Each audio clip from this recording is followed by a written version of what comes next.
Bienvenidos al segundo encuentro del ciclo de conferencias organizado por el Doctorado en Ciencias Económicas de la Escuela de Graduados.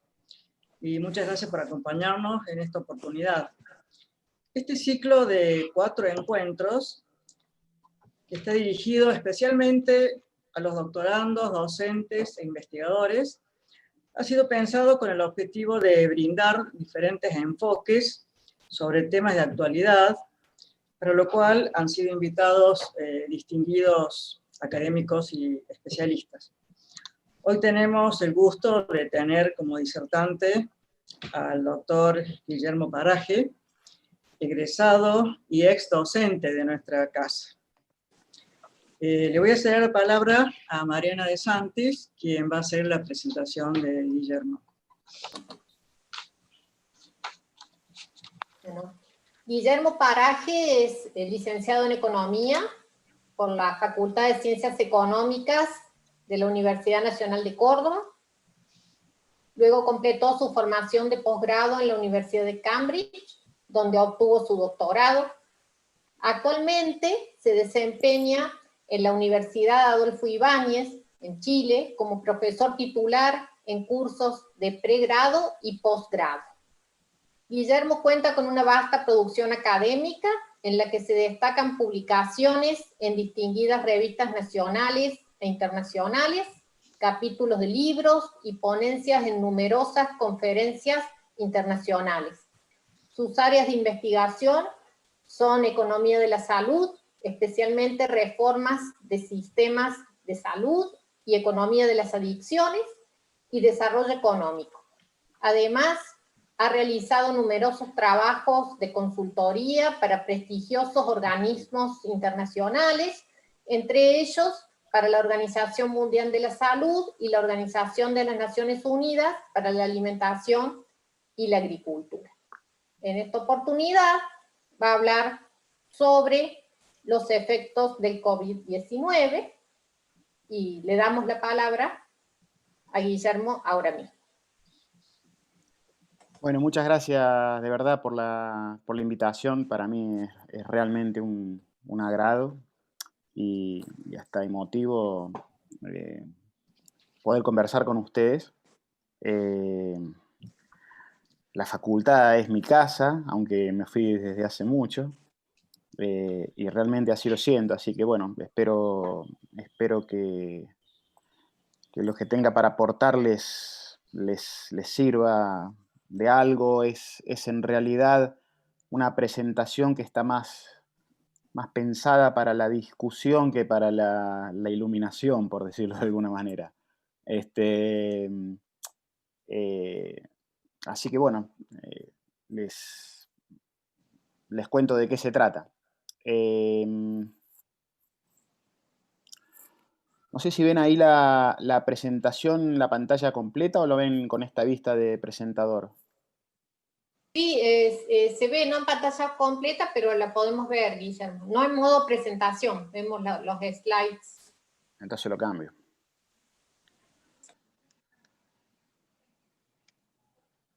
Déjenme ver. ¿Ahí sí? Perfecto. Perfecto. Bueno, este es el título que yo pensé, que propuse. Básicamente ha habido una discusión a nivel internacional, dado los efectos sanitarios serios, producto de la pandemia, pero también los efectos económicos serios. Ha habido toda una discusión acerca de si realmente no se podía minimizar de alguna manera el efecto económico que tenía esta pandemia, y si no existía una dicotomía, un trade-off entre economía y salud, si por cuidar demasiado la salud no estábamos dañando demasiado la economía. Y eso es básicamente lo que de alguna manera me inspira o digamos, intenta transmitir este título y lo que les voy a presentar. Yo, desde bastante temprano de iniciado este proceso, y todavía lo sigo sosteniendo, no creo que haya una dicotomía entre economía y salud, adelantándome un poquito a las conclusiones. Yo creo que no puede haber actividad económica normal con una pandemia desatada, que lo mejor que le puede pasar a la economía de un país, dado digamos, el shock global que ha significado esto, es controlar de la mejor manera posible la pandemia. Y cuando hablo de la mejor manera posible es de la forma más rápida posible, ¿sí? Y ahí vamos a ver, o les voy a mostrar algunos ejemplos de países, de lo que han hecho, de las estrategias que han seguido. Algunos países que uno espera, esperables, y otros países que son sorprendentes, ¿sí? Que realmente han sorprendido por el enfoque y por los resultados que han obtenido. La visión que les voy a dar yo es la de un economista. Yo no soy epidemiólogo, me gustan mucho los temas de salud, leo mucho, trato de informarme sobre eso, pero no soy epidemiólogo. Entonces, lo que yo les voy a presentar es lo que yo interpreto de algunos conceptos o de algunos temas epidemiológicos que tienen que ver con este tema, ¿sí? Ahora, para empezar, lo que se sabe y lo que no se sabe todavía del COVID, a casi 11 meses de su aparición en la escena grande, por decirlo de alguna manera. Se trata de un virus nuevo, y lo de nuevo está entre comillas, porque realmente no se sabe cuándo empezó. Algunos estudios mostrarían que comenzó, porque podría haber comenzado incluso mucho antes de lo que se cree. Muy contagioso, se contagia principalmente por vía aérea, pero todavía hay dudas acerca de si existen otras formas de contagio, por ejemplo en superficies y ese tipo de cosas, y de quiénes lo contagian. En general los adultos lo contagian, pero pero hay mucho debate todavía acerca, por ejemplo, de cuán contagiosos son los niños, y eso tiene mucha implicancia en, por ejemplo, apertura de escuelas. La mortalidad del virus es mayor a nivel internacional entre hombres que entre mujeres. Todavía no se sabe muy bien por qué, está en 60-40 aproximadamente, y la mortalidad aumenta significativamente con la edad, pero acá hay que tener cuidado con creer que solamente los que están en riesgo son los adultos mayores, porque en realidad con la edad aumenta la mortalidad de todas las enfermedades. Entonces, lo que hay que fijarse ahí, yo les voy a mostrar una lámina o una slide que es bien notoria, que lo que hay que fijarse es la mortalidad diferencial por grupos de edad, ¿sí? La infection fatality rate, que es cuántas de las personas realmente infectadas se mueren, es relativamente desconocida. En realidad, el mejor caso que tenemos para estudiar o para saber cuál es la infection fatality rate es el de Islandia, una isla chiquita, y básicamente es el mejor caso porque ellos testearon 2 o 3 veces a toda la población. Entonces ahí efectivamente se sabe quiénes estuvieron infectados y cuántos se murieron, ¿sí? En el resto del mundo lo que se conoce es el case fatality rate, es decir, de los casos detectados con PCR, cuántos fallecieron. Entonces, la infection fatality rate está entre 0,5 y 1, es decir, que sería entre 5 y 10 veces más letal que un virus de la gripe común, al menos lo que andan circulando. Ahora, ese infection fatality rate obviamente depende de si el sistema de salud alcanza a tratar a las personas que se enferman o no, si tiene capacidad de respuesta. En el caso de Islandia, estaba en 0,5 este infection fatality rate.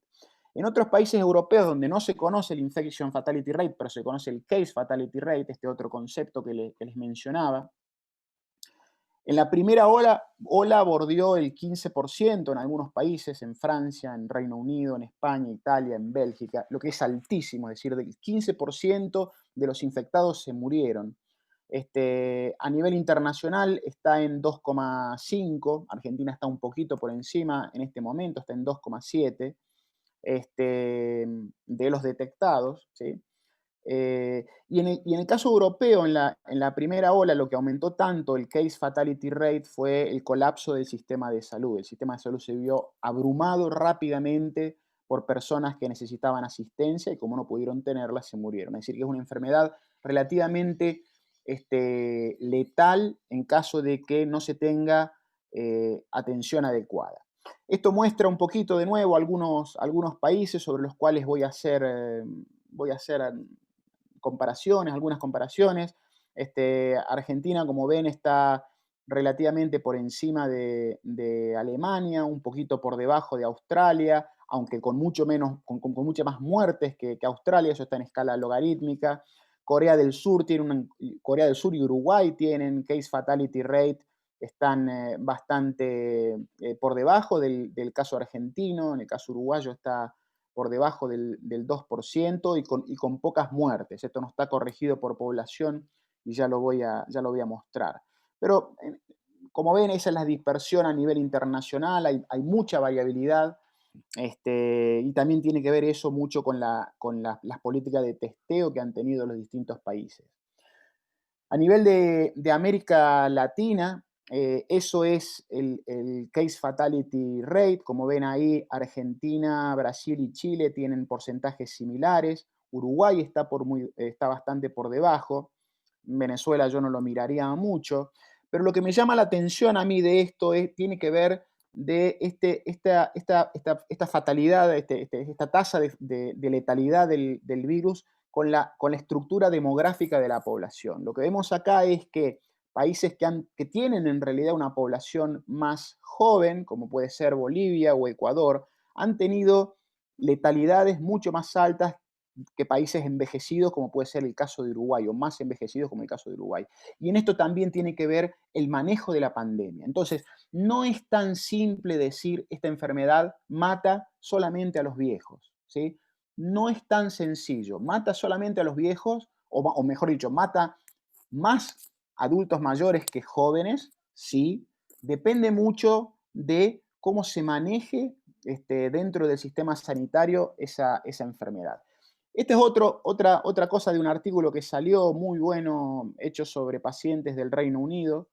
Y básicamente lo que se encontró es que los factores de riesgo de muerte incluyen, de nuevo, significativamente la edad, el sexo, los hombres se mueren más, la obesidad, la hipertensión, la diabetes, cáncer reciente, personas que estén inmunosuprimidas, daño renal o cardíaco, la situación socioeconómica, porque muchas veces está correlacionado con las otras variables que mencioné recién, ¿sí? Entonces, de nuevo hay un sinnúmero de condiciones que harían agravar casos de COVID.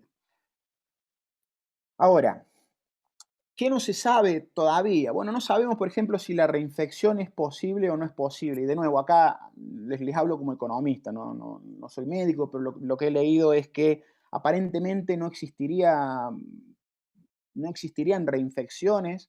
Las reinfecciones que se han conocido se cree que podrían ser de personas que cursaron una primera enfermedad muy, muy leve, muy benigna, y que no tuvieron la carga viral suficiente como para generar una respuesta inmune fuerte, ¿sí? Entonces, después cuando viene el segundo virus, entra al cuerpo y ahí sí se produce una infección, ¿sí? Pero es algo que se está estudiando. No se sabe cuánto dura esa respuesta inmune. Hay estudios que muestran que los anticuerpos, que es un tipo de respuesta inmune, la generación de anticuerpos, desaparecen rápidamente, pero otros resultados muestran que otras células responsables de la respuesta inmune podrían permanecer durante mucho tiempo. Hace 2 semanas salió un estudio que todavía no ha sido publicado, revisado por pares, pero la institución es muy seria, en donde los investigadores encuentran que infectados de SARS, que es un coronavirus similar a este, todavía siguen teniendo respuesta inmune después de casi 15 años, ¿sí? Entonces, se cree y se espera que ojalá pase lo mismo en este caso. Ahora, esto tiene implicancias fundamentales en la solución, entre comillas, que podrían dar las vacunas. Si la respuesta inmune es corta, va a ser un problema serio, ¿sí? Porque no, dado digamos, lo contagioso del virus, va a haber que estar vacunando a un porcentaje importante de la población de manera permanente. Si la respuesta inmune dura más, entonces el esfuerzo para controlar la pandemia a nivel global va a ser considerablemente mejor. Y yo creo que hoy esta es la pregunta que están tratando de contestar los científicos que trabajan en estos temas y que todavía no pueden controlar, en parte porque el tiempo en que este virus ha circulado ha sido relativamente corto. Lo otro que se sabe o que no se sabe, porque también hay ciertas dudas, es de lo que se llama inmunidad de rebaño, que tiene que ver con lo anterior. La inmunidad de rebaño es un concepto en el cual, si un porcentaje grande de la población es inmune, el virus no puede propagarse porque básicamente no encuentra a quién contagiar. Se cree que en el caso del COVID, la inmunidad de rebaño se alcanzaría en alrededor del 60% de la población, siendo inmune en otras enfermedades. Esa inmunidad de rebaño es mayor, pero lo que se cree por modelos que se han hecho, qué sé yo, es que sería alrededor del 60% en el caso del COVID.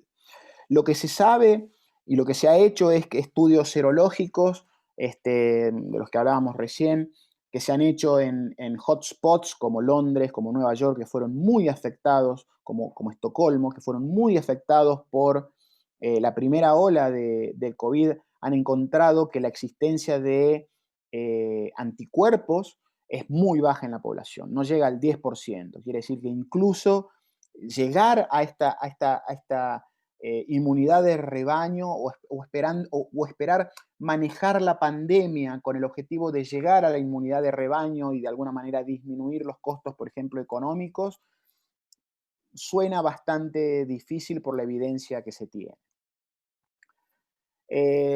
Vuelvo a esto, no se conoce bien cuál es la transmisibilidad de los niños. Algunos estudios muestran que los mayores de 10 años, 10, 12 años, tendrían igual capacidad de transmitir el virus que los adultos, y que los menores de 10 años son como super receptáculos de virus, ¿sí? Esto es lo que es un estudio que se publicó en JAMA, en el Journal of American Medical Association, hace un tiempo.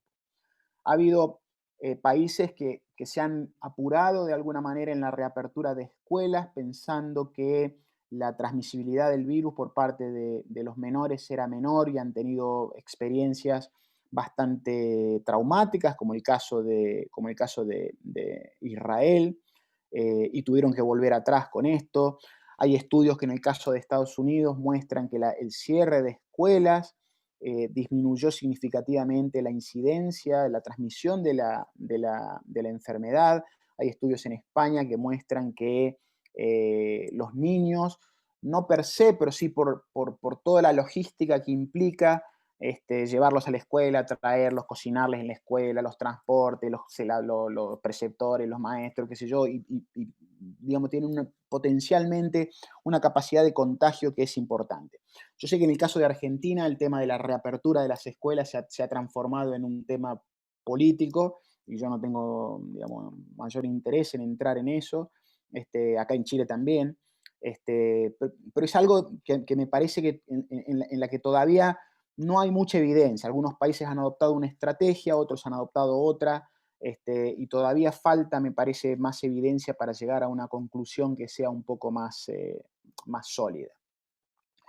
En términos de mortalidad, muertos por millón de habitantes, esa es la distribución en el mapa. Los colores más oscuros son mayor cantidad de muertos por millón de habitantes. América Latina sobresale, excepto Uruguay, Paraguay, Costa Rica. El resto está en el color más oscuro posible, al igual que Europa, excepto Portugal, que tuvo una muy buena primera ola, e Irlanda, que tuvo una muy buena primera ola y que ahora se le está complicando. Llama mucho la atención de África, que que es muy clarito, hay muy pocas muertes, y hay dos hipótesis. Una es que es difícil contar muertos en África porque básicamente no hay registros vitales en muchos de estos países, y la otra es que han convivido con tantas epidemias y con tantas pandemias y siguen conviviendo, que están de alguna manera entrenados para sortear mejor este tipo de instancias a partir de medidas de cuidado personal, de distanciamiento, etc. Lo otro que llama la atención es el sudeste asiático, muy pocos casos, y algunos países de eso sobresalen, el caso de Corea, el caso de Vietnam, llamó mucho la atención la estrategia seguida, al igual que Australia y Nueva Zelanda, que son de Oceanía. Yendo a evolución, estos no son todos los países, son algunos países que seleccioné. Argentina en este ranking de muertos por millón de habitantes está cuarto. El país que falta ahí por encima de Argentina es Bélgica. Tiene un porcentaje similar al de Italia, ligeramente por encima de Reino Unido, de Brasil, de Chile, pero Argentina sigue subiendo. Chile en este momento está relativamente estancado. Estados Unidos también, eso es básicamente el top 10 infame, por decirlo de alguna manera. Y en el otro lado tenemos países que han tenido muy pocas muertes en términos relativos, y países que uno no puede sospechar que de alguna manera no cuentan adecuadamente a sus muertos, ¿sí? El caso de Alemania, el caso de Corea del Sur, el caso de Uruguay en América Latina, y yo voy a insistir sobre Uruguay porque me parece que es un reality check para nosotros. El caso de Vietnam, el caso de Australia, todos países que de alguna manera la han manejado bastante bien y que han tenido costos sanitarios en términos de muertes al menos que han sido relativamente bajos. Esto básicamente muestra o intenta mostrar de que no es cierto que a todos les pasa lo mismo, no es cierto que todos los países están iguales, no es cierto que eventualmente todos van a sufrir el mismo tipo de costos por esta pandemia. Hay países que lo han hecho bien, y hay países que lo siguen haciendo bien, y hay países que lo han hecho muy mal. Entonces, básicamente lo que de alguna manera me parece que uno tiene que tratar de descubrir es qué han hecho bien los países que lo han hecho bien, y qué han hecho mal los países que lo han hecho mal, y si podrían haberlo hecho de alguna manera distinta. La pandemia ha causado no solamente muertes por COVID, sino muertes por otro tipo de patologías, ¿sí? Las personas que se infartaban se siguen infartando, los que se mueren de cáncer básicamente se siguen muriendo de cáncer. Lo que se ha visto es que ha bajado, por ejemplo, el número de muertos por accidentes de tránsito, producto de las restricciones de movilidad en algunos países, pero básicamente la gente se sigue muriendo de las mismas enfermedades que antes, en países en donde han colapsado o se han estresado mucho los sistemas de salud.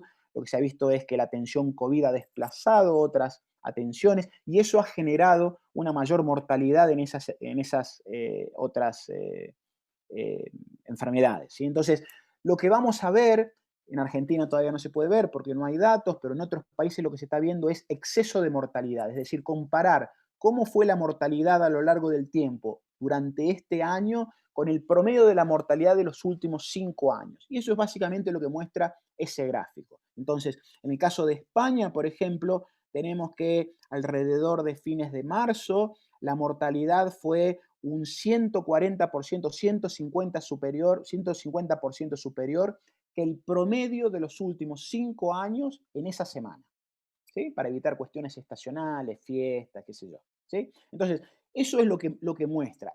Efectivamente, la pandemia ha causado mayores muertes. No necesariamente, de nuevo, de COVID, sino de COVID y de algunas otras enfermedades en todos los países. En algunos países ha causado más, y ustedes ahí tienen el caso notorio de España, de Chile, de Estados Unidos, de Italia, no así tanto de Alemania. La mortalidad en exceso de Alemania ha sido relativamente reducida, la del Reino Unido también ha sido bastante importante, casi el 100% en algunas semanas. Es decir, que han existido costos o muertes que pudieran estar por encima o más allá de las causadas por el COVID. Este gráfico, que yo me sorprendí enormemente cuando lo vi, es ese exceso de mortalidad para el caso de Chile por grupo de edad. Es decir, que se compara de nuevo la mortalidad por semana respecto del promedio para la misma semana de los últimos 5 años, pero esta vez por grupo de edad. Y lo que muestra este gráfico, y que a mí me llamó mucho la atención, es que, por ejemplo, el exceso de mortalidad en algunas semanas, en una buena parte del año, el exceso de mortalidad en el grupo de edad entre 15 y 64 años, es decir, el grupo de gente relativamente más joven y con menor riesgo, fue mayor al exceso de mortalidad de personas de 85 años y más. Quiere decir que es cierto que la pandemia mata más adultos mayores, pero los adultos mayores se mueren siempre más que el resto de la población. Cuando uno compara la mortalidad diferencial, lo que ve, al menos en el caso de Chile, y yo vi en otros países, y parece ser que Chile es medio especial en esto, pero lo quise traer a colación porque es lo más cercano que encontré para comparar con Argentina, es que diferencialmente, es decir, respecto de la probabilidad de base de muerte que tienen, el grupo de personas de 15 a 64 años ha sufrido una mortalidad mayor que el grupo de 85 años y más. De nuevo, no en términos absolutos, sino en este término diferencial, en términos de cambio en la probabilidad. Y de nuevo, esto es algo que es tremendamente importante, sobre todo para de alguna manera concientizar a la población más joven que cree que no le va a pasar nada en términos absolutos, van a tener ciertamente menor mortalidad, pero en términos relativos no es tan así. Ahora, esos son un poco los costos sanitarios de alguna manera en términos de muerte al menos y de enfermedad. En términos económicos fue un masazo global, ¿sí? Ha sido realmente una tormenta perfecta porque es un shock global de oferta y demanda. No hay país que haya quedado indemne, no hay sector económico que haya quedado indemne, aunque sí es cierto que hay países que, digamos, tuvieron un menor impacto y hay sectores que han estado particularmente golpeados por esto. Pero no tiene comparación, por ejemplo, con la crisis del 2008, que fue una crisis financiera, ¿sí? Después tuvo un efecto real, pero fue una crisis financiera, de alguna manera contenida en el sector financiero y en algunos países se sintió muy poco. Esto no es así, esto es mucho más importante y un shock mucho más fuerte que tuvimos, por ejemplo, en el 2008. ¿Dónde se ve esto? El desempleo está en niveles récord por todos lados. En Estados Unidos, que se mide desde hace 100 años casi, está en el nivel más alto de la historia. Al menos el pedido de subsidios de desempleo. En Europa pasa lo mismo. Existe una mortandad enorme de empresas que cierran en sectores que no se sabe si van a continuar el sector. Y por primera vez en casi 2 décadas, entre otras cosas, se espera que la pobreza aumente en América Latina y que llegue a casi el 50% de la población. Si uno quiere comparar de alguna manera lo que ha sido este shock, tendría que, por ejemplo, comparar las proyecciones que hacía en julio del 2019 el Fondo Monetario de crecimiento para el 2020 y lo que proyecta ahora para el 2020. En el 2019 proyectaba un crecimiento global del 3,5%, hoy proyecta una caída del 4,4%, ¿sí? Y esa es la magnitud, de alguna manera, del shock. Estados Unidos pensaba que se iba a crecer alrededor del 2%, hoy se espera que caiga el 4%, el caso de Europa es dramático, se esperaba que creciera el 1,4, hoy se espera que caiga el 8,3, China va a moderar su crecimiento, América Latina va a pasar del 2,3 al menos 8 y Argentina va a pasar del menos 1 al menos 12,6. Del grupo de países grandes de la región es el segundo con caída más fuerte después de Perú. Entonces, eso de alguna manera da un impacto del shock, aunque no da un impacto, me parece a mí, de las medidas que se tomaron de las medidas sanitarias que se tomaron. Y acá entramos en la discusión de, por ejemplo, el efecto económico que tuvieron las cuarentenas, ¿sí? Que ya me voy a explayar un poquito en eso. Y el ejercicio que les propongo es el siguiente. Si Argentina, imaginemos que Argentina no hubiera tenido ni un solo caso de COVID y no hubiera adoptado ninguna medida sanitaria, incluso en ese caso hubiera tenido un shock y un impacto negativo importante, producto de la recesión global y producto también del distanciamiento voluntario, ¿sí? Entonces, hay que ser cuidadoso a la hora, yo creo que es bastante difícil, pero hay que ser cuidadoso a la hora de evaluar el impacto de las cuarentenas, porque esto ha sido una cosa global. Argentina va a crecer menos no solamente por las medidas sanitarias y por el distanciamiento social, sino también porque China va a crecer menos, porque Europa va a crecer menos, porque Estados Unidos va a crecer menos. Entonces, eso no necesariamente tiene que ver con, o no tiene definitivamente que ver con políticas sanitarias internas. Y ahí es donde me parece que hay que ser un tanto cuidadoso. El Fondo Monetario acaba de sacar un trabajo, que es un trabajo que saca regularmente, que es el World Economic Outlook de octubre de este año, que es realmente, a mí me sorprendió muchísimo, pero le encontré mucha razón. Y básicamente el fondo lo que dice ahí es que la adopción de cuarentenas, que se adoptaron no en todos los países, hubo algunos países que adoptaron y otros que no adoptaron ninguna cuarentena, a nivel nacional al menos, ha sido un factor importante en la recesión, pero también el distanciamiento social, muchas veces voluntario en respuesta a la pandemia, es lo que ha afectado a la actividad económica. Es decir, países que no tuvieron cuarentena, y ya vamos a ver algunos, la gente naturalmente, por miedo, por precaución, dejó de moverse, ¿sí? Y eso también ha tenido un impacto sobre el crecimiento económico. Entonces, lo que dice el fondo, y ahí está, es mi traducción, pero es básicamente eso, lo que dice el fondo es que aunque se relaje la cuarentena y que eso lleve a una recuperación parcial, es probable que la actividad económica siga deprimida hasta que disminuya el riesgo sanitario. Y a mí me parece ahí que la causalidad es clara y me llama la atención o de alguna manera me sorprende que sea el fondo el que lo plantee. Según esto, la causalidad de nuevo es de la salud a la economía. Lo que hay que hacer es disminuir el riesgo sanitario para, de alguna manera, reactivar la actividad económica que se encuentra deprimida. Y acá, de alguna manera, les muestro un caso que se ha discutido mucho, o casos que se han discutido mucho, que es el caso de los países nórdicos. Son países que son relativamente homogéneos.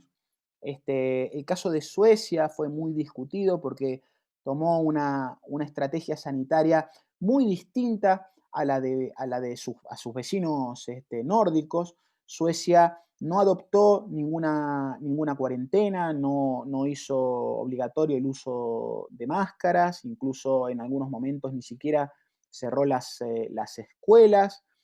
Tuvo una política muy laxa, mientras Noruega, Finlandia, Dinamarca en menor medida, fueron un poquito más duros, ¿sí? Inmediatamente adoptaron algunas cuarentenas, restricciones a la movilidad, etc.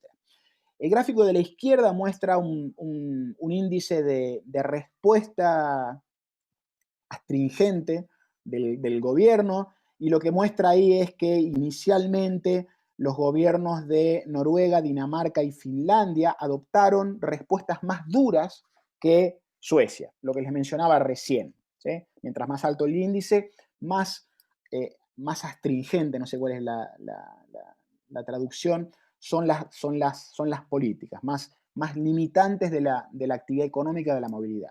Ahora, tanto Noruega como Dinamarca y Finlandia, esa respuesta astringente fue relativamente corta, duró un mes y medio, no más de eso, ¿sí? Mientras que en Suecia se mantuvo a lo largo del tiempo. Lo que se ve es que en los 4 países cayó la movilidad. El gráfico de la derecha es la movilidad, es un índice de movilidad preparado por Google. Esta es movilidad en comercios y recreación, y lo que se ve es que cuando inmediatamente se produce aparece la pandemia y empiezan los contagios, la gente se deja de mover. En el caso de Noruega, de Finlandia y de Dinamarca, porque hubo restricciones a la movilidad impuestas por los gobiernos. En el caso de los suecos, porque fueron precavidos, ¿sí? No dejaron de moverse tanto como el resto, pero fueron precavidos.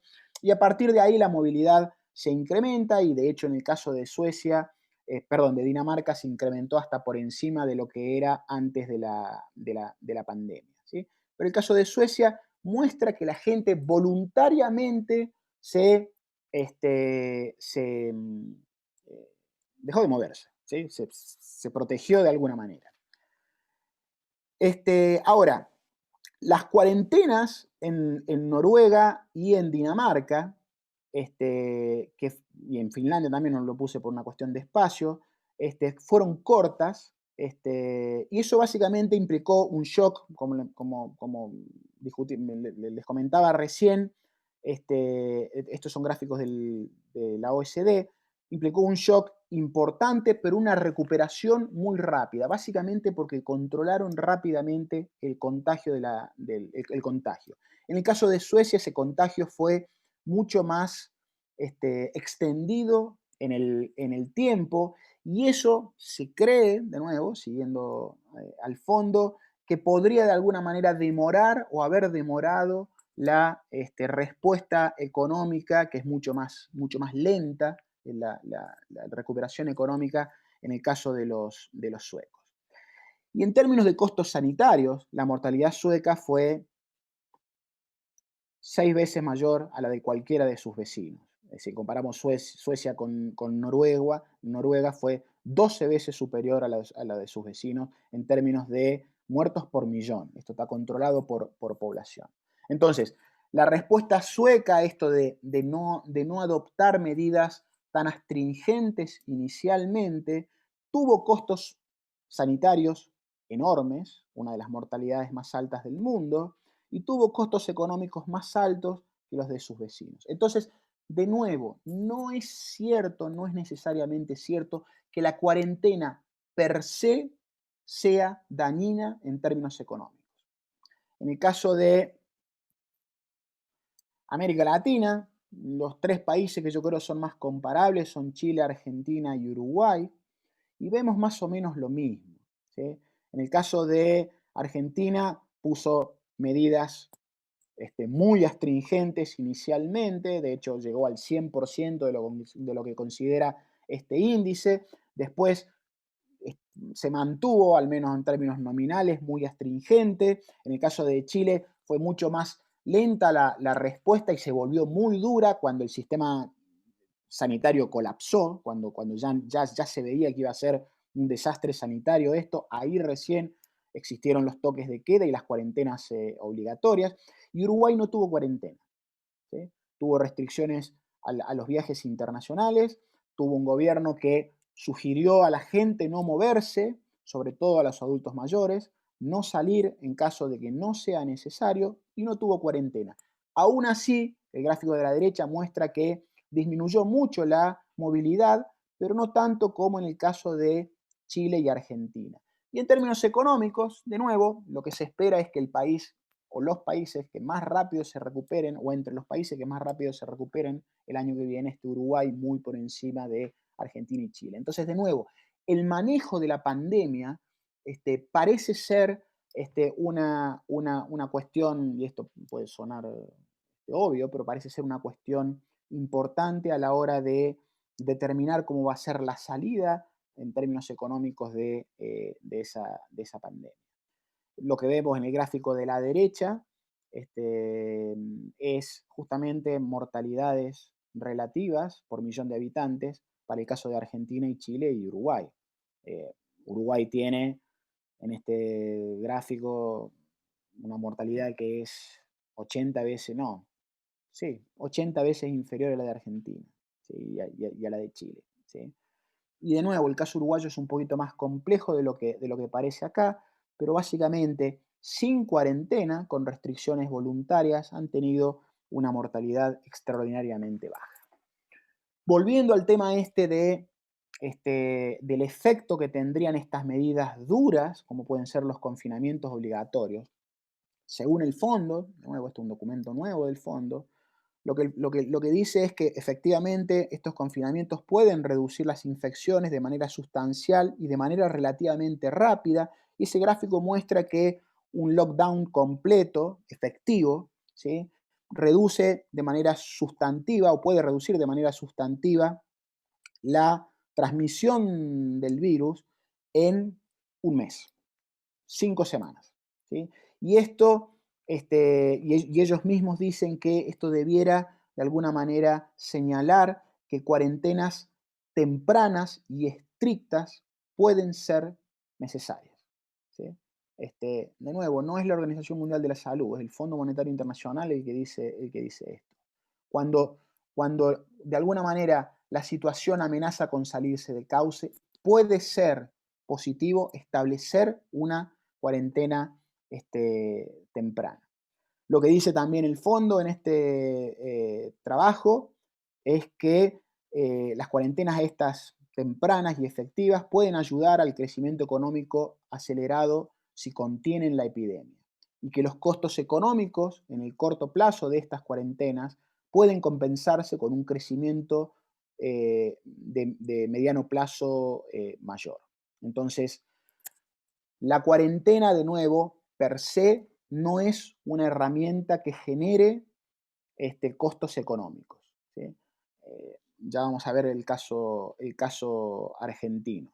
Según, de nuevo, este documento del fondo, lo que causa los costos económicos fuertes es no controlar rápidamente la pandemia. Y acá entonces surgen dos preguntas, ¿sí? Al menos dos preguntas, a mí me surgieron dos. La primera es si podrían haber sido menores los costos económicos y sanitarios en Argentina. ¿Sí? Argentina tiene, como ustedes saben y como vieron en los gráficos, un costo sanitario enorme que está lejos de estar controlado. La mortalidad, a pesar de que está cayendo muy lentamente la curva, sigue siendo alta. Estamos hablando de 200, 250 muertos por día, esos son 7.000 muertos en un mes. Entonces, la primera pregunta es si esa situación podría haber sido distinta.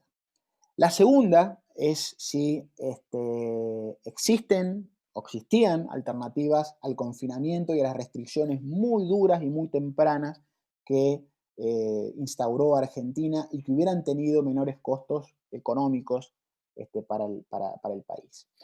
Yo creo que ambas preguntas tienen básicamente la misma respuesta, que es haber adoptado las estrategias que del inicio se dijeron que eran las adecuadas para una pandemia como esta, que muy pocos países adoptaron, que están básicamente basadas en testeo extendido, trazabilidad rápida de contactos y aislamiento rápido de contagiados. Y que si eso no funciona, ahí sí se instaura una cuarentena corta hasta que pueda de alguna manera recuperarse la capacidad de testeo, de trazabilidad y aislamiento. A la primera pregunta, si podrían haber sido, por ejemplo, menores los costos sanitarios en Argentina. Veamos algunos ejemplos.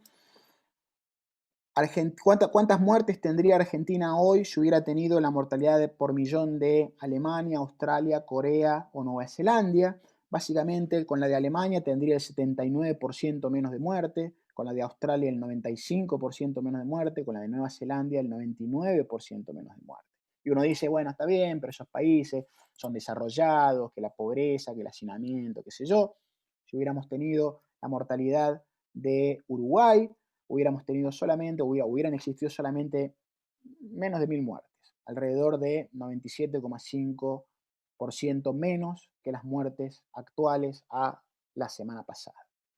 Y acá es donde uno empieza a escuchar que no se puede comparar a Argentina con el resto de los países, cuando en realidad hace 6 meses todo el mundo comparaba, cuando la cosa venía, los números eran buenos, todo el mundo comparaba a Argentina con Suecia, con Alemania, con cosas. Entonces, veamos,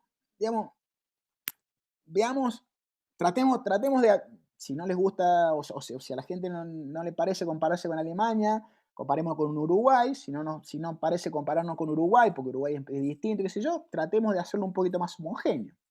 Si la ciudad de Buenos Aires hubiera tenido la mortalidad por habitante de Montevideo, habría tenido un 92% menos de muerte. De nuevo, estamos comparando ciudades con ciudades, ¿sí?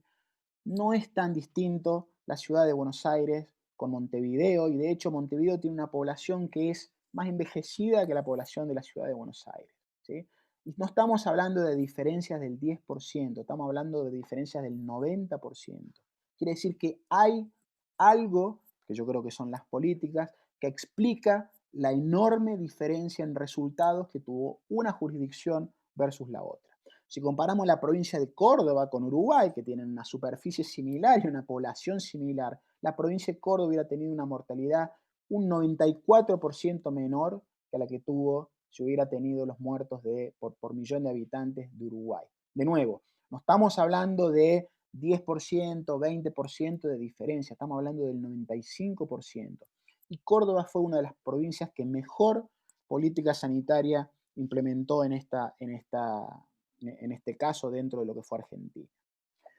Y si vemos el caso uruguayo, no es que los uruguayos hayan sido particularmente exitosos en tratar a sus enfermos, ¿sí?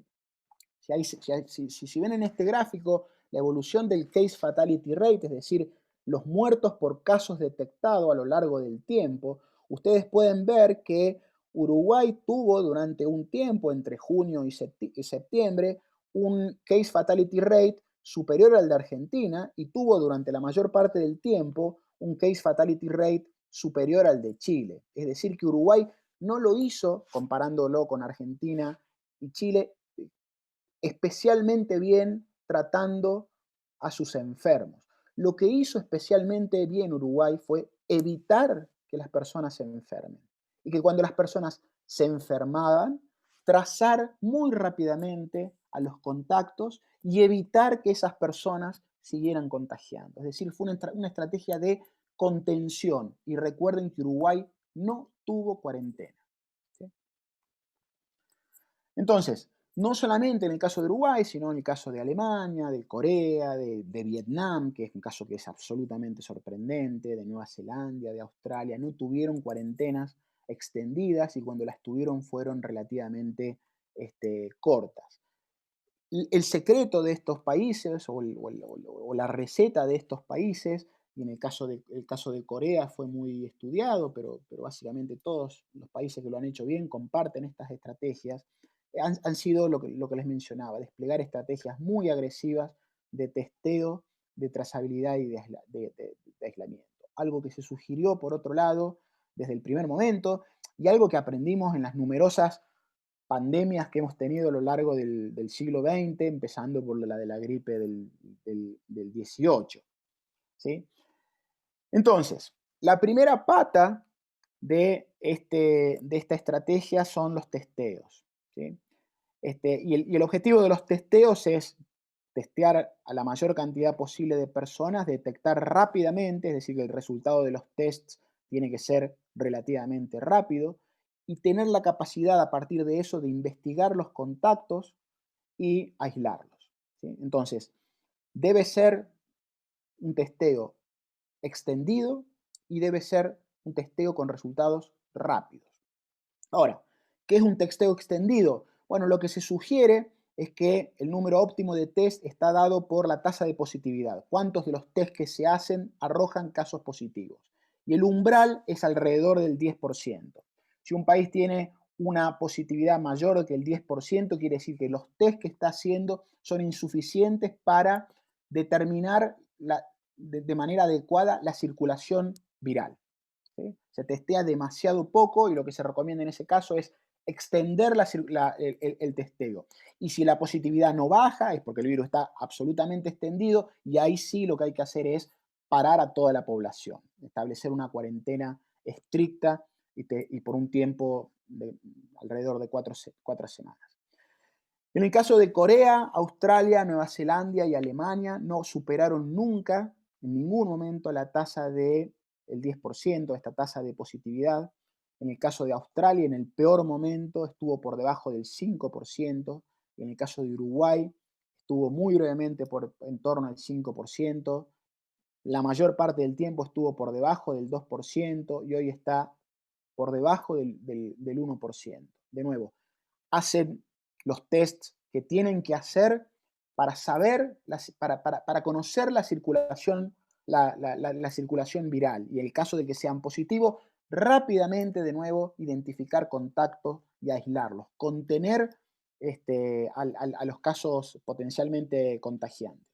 En el caso de Chile, que fue dramático en el mes de junio, julio, y es el país que más testea por lejos de la región, llegó un momento en que la tasa de positividad estuvo, a pesar de la cantidad de test que se hacían, por encima del 40%, que fue el momento en el cual, digamos, ligeramente posterior a cuando ya la situación no dio para más y hubo que decretar una cuarentena en la región metropolitana. Hoy está por debajo del 4%, perdón, pero está subiendo, de a poquito va subiendo y eso es algo que está preocupando bastante. Si ustedes se fijan, estos dos gráficos muestran un poquito cómo han ido evolucionando. El gráfico de la izquierda, el testeo por cada 100.000 habitantes. Los países en general rápidamente aumentaron su capacidad de testeo, e incluso así algunos países vieron que con una capacidad incrementada de testeo no daban abasto para testear a la cantidad de gente que debieran haber testeado para justamente seguir y poder contener la pandemia, y cuando se pierde esa capacidad es cuando los países adoptan estos confinamientos, ¿sí? En el caso de la región, Chile, como les mencioné, es el país que más testea, Uruguay es el segundo que más testea, y han tenido una evolución importante en la capacidad de testeo. Es muy difícil comparar Argentina con Uruguay y con Chile, de hecho la sacaron de los sitios porque los datos de testeo de número de testeos no son confiables. La última información que yo pude recabar, que la verdad es del diario La Nación, que tiene muy buena información. La capacidad de testear, Argentina realiza 0,8 test por cada 1.000 habitantes, mientras que Uruguay y Chile realizan 1,14 y 2,6. Entonces Chile hoy, con una tasa de positividad del 4%, realiza 3 veces más test que Argentina, que tiene una tasa de positividad que está por encima del 25%. Argentina nunca realizó la cantidad de test que tenía que realizar y de hecho en mayo ya se había superado el umbral del 10% de positividad. Yo no entiendo por qué pasó eso, cómo no ha sido capaz el país de aumentar la capacidad de testeo teniendo la mano de obra y la infraestructura para hacerlo. Realmente no lo entiendo, pero una de las grandes fallas de la estrategia sanitaria argentina en esta pandemia ha sido la incapacidad que se ha tenido para testear efectivamente a la población. Y eso impide ciertamente que la segunda parte de la estrategia que les mencionaba, que es la trazabilidad, se realice de manera adecuada. Si no se testea de manera adecuada, si no se sabe quiénes son las personas que están contagiadas, hasta que a lo mejor desarrollan un cuadro agudo, no se puede trazar a los contactos. Es un virus que además, para complicarlo un poquito más, desarrolla un porcentaje importante de casos que son asintomáticos y esa gente contagia igual que la gente que es sintomática. Entonces, a menos que no se hagan esos testeos y se detecten esos casos asintomáticos, básicamente no se puede hacer un trabajo adecuado de trazabilidad. La trazabilidad básicamente se mide con la cantidad de contactos o de personas que se contactan dentro de las 48 horas de un positivo. No se tienen números para Argentina, yo no he encontrado. En Chile hoy el promedio está en alrededor de 2,8 contactos y es bajísimo. En Corea, por ejemplo, es superior a 20. Otro país que ha sido muy exitoso en testear y en trazar contactos, ¿sí? Pero básicamente en Argentina el número incluso de contactos trazados no dice mucho porque el número de testeos es insuficiente. Entonces, sobre los casos positivos se puede trazar a lo mejor la misma cantidad de contactos que en el caso de Chile, pero hay un montón, demasiados casos que no se conocen porque nunca se testean y que básicamente tienen una capacidad de contagio que es importante.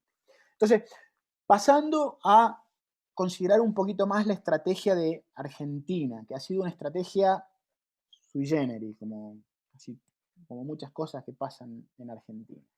La estrategia central en Argentina ha sido la cuarentena, y básicamente ha sido no solamente la estrategia central, sino que ha sido la única estrategia.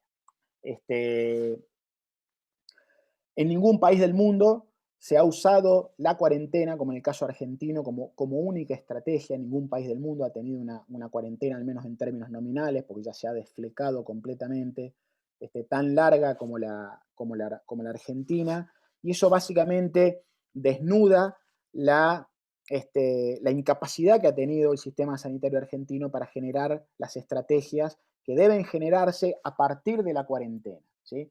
Inicialmente, yo al menos supuse que la cuarentena temprana argentina era una buena idea porque eso iba a tener, iba a darle tiempo al país para fortalecer el sistema de vigilancia epidemiológica, reforzar el número y aumentar la capacidad de testeo y reforzar el sistema de trazabilidad. Eso no pasó, ¿sí? Lo único que se hizo fue hacer la cuarentena hasta que se hizo la cuarentena insostenible. Y cuando la cuarentena se hizo insostenible y la gente comenzó a salir, en parte porque se liberaron algunas actividades y en parte porque hay gente que tiene que salir a trabajar, básicamente lo que se vio es que no hubo una estrategia de fondo, que la cuarentena no se implementó para desarrollar estas estrategias y que se hizo de esa manera no funcionó.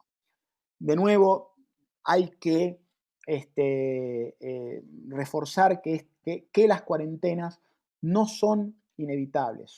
Algunos países las han evitado y no han tenido este costo. Y entonces, el enorme costo económico que ha tenido, en términos aparentemente, la cuarentena en Argentina, no tiene que ser comparado con una situación de no cuarentena, porque la situación de no cuarentena es insostenible desde el punto de vista sanitario, sino que debiera ser comparado con una estrategia adecuada, basada en trazabilidad, en testeo, trazabilidad y aislamiento. ¿Sí? Entonces, la opción no es cuarentena o no cuarentena. La opción es cuarentena a la Argentina o desarrollar testeo, trazabilidad y aislamiento. Y eso es lo que Argentina no hizo, y de nuevo desnuda la pobreza de nuestro sistema sanitario. Y esa pobreza se ve reforzada cuando uno escucha al presidente de la Nación decir que la estrategia argentina para evitar la segunda ola es la aparición de la vacuna, ¿sí? De nuevo, todavía no ha salido el país de la primera ola y se está esperando o se está poniendo, se están generando expectativas sobre una vacuna que todavía no ha salido, que todavía no se ha comprobado en términos fehacientes la efectividad que tiene, porque no se han visto los datos todavía de los ensayos clínicos, y todavía no se sabe cuánto va a durar, por ejemplo, la inmunidad que esa vacuna dé. Es decir, que de nuevo ese tipo de cosas desnudan la ausencia de política sanitaria y también desnudan digamos, la pobreza en la planificación sanitaria, las estrategias sanitarias o las estrategias, digamos, o las políticas que son absolutamente inconsistentes.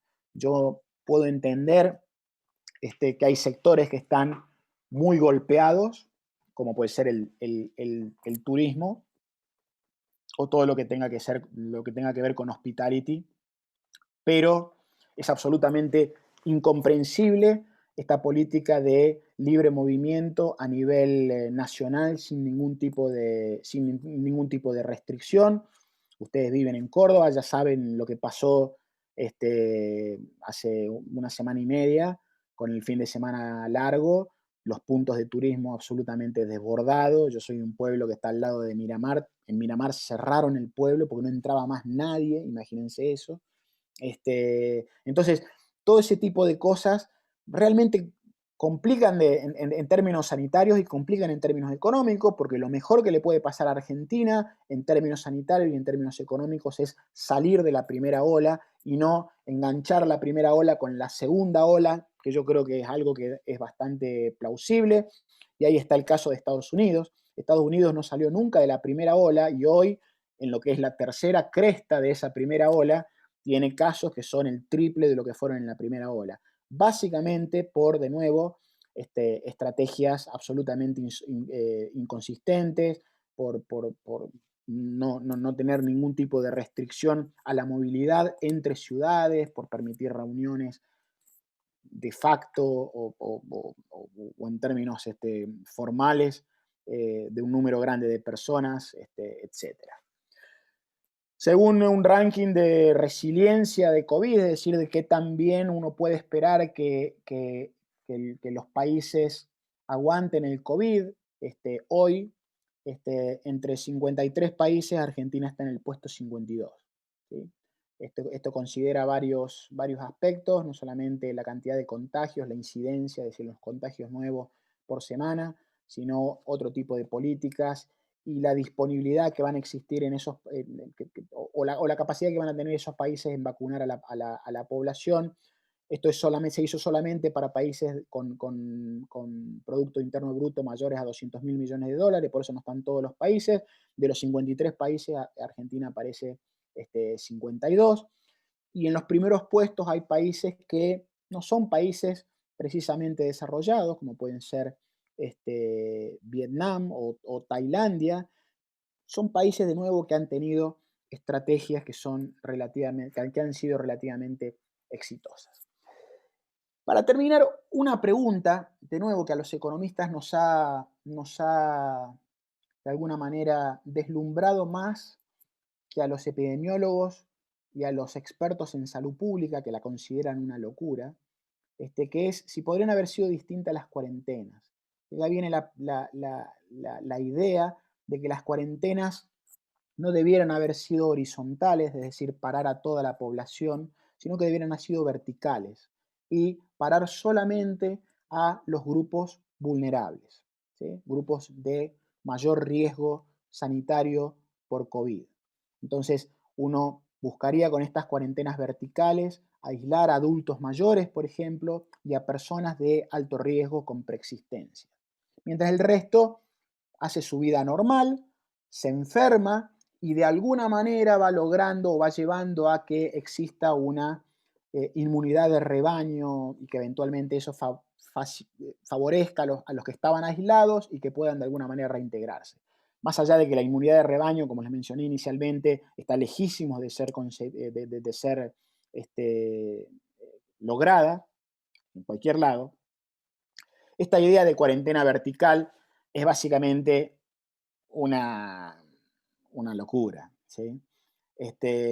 No hay sorpresas en encontrar que ningún país la ha aplicado. Se intentó, se jugó con la idea en Gran Bretaña y la idea duró 4 días, 5 días, no más de eso. Básicamente porque es impracticable. Primero, porque aislar a adultos mayores, aislarlo, digamos, de su entorno, de sus contactos, tiene un costo en términos de salud mental y de salud física que es altísima. Digamos, no los va a matar el COVID, pero los va a matar la soledad, la angustia, la depresión y un montón de enfermedades de ese tipo. Y por otro lado, aislar a adultos mayores y a población de riesgo básicamente implica aislar a lo mejor al 50% de la población. Yo ahí les puse que la prevalencia de síndrome metabólico en Argentina, síndrome metabólico es la presencia de al menos una de varias condiciones, como son hipertensión arterial, sobrepeso u obesidad, diabetes y ese tipo de cosas, ¿sí? La prevalencia de síndrome metabólico en Argentina es del 30%. Es decir, que si tenemos que aislar a adultos mayores y a los que tienen preexistencias que implican factores de riesgo del COVID, a lo mejor tenemos que aislar al 50% de la población. Y ese 50% de la población, ¿dónde vive? Básicamente en algún lado tienen que vivir. No puede vivir con el otro 50% que sale a trabajar porque si no los contagia. Entonces, la, la, la, el desafío logístico, si es que tuviera algún sentido sanitario, es enorme. Para un país que ni siquiera pudo aumentar su capacidad de testeo, plantearse seriamente la capacidad de establecer cuarentenas verticales, a mí me parece que es una locura. Para terminar, siempre me entusiasmo y hablo más de lo que prometo. Algunas conclusiones. Como les dije inicialmente, yo no creo que exista una dicotomía entre salud y economía, no hay un trade-off, no es elegir entre salud y economía. Yo creo que ninguna sociedad está dispuesta ni a asumir los enormes costos humanos de una pandemia y de un sistema de salud colapsado. Recuerden que sistema de salud colapsado en Europa, países con sistema de salud de los mejores del mundo, implicó que la tasa de letalidad pasara del 3% o del 2% al 15% en algunos casos. ¿Sí?